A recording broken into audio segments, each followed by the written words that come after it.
Ish. Dunyoda birodarlar, g'arbiga qarasangiz ham, sharqiga qarasangiz ham katta bir zavodga o'xshab qolgan bu dunyo. Hech kimning bo'sh vaqti yo'q. Na otasini ziyorat qilgani vaqti bor, siyla rahim qilishlikka bir vaqti bor, na charchagani vaqti bor, na dam olishga vaqti bor.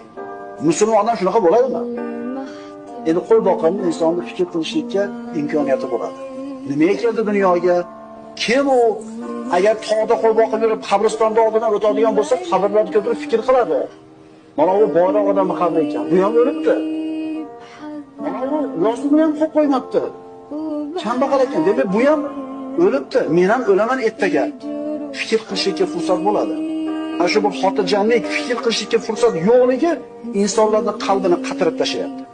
Bunda insonda tinimsiz ish bo'ladi, g'aflat bo'ladi, o'lim kelgunicha dunyo matosiga bo'lgan hirs bo'ladi. Ishlash yaxshi birodarlar, ishlash kerak, ammo uni haddi chegarasi bo'lishi kerak.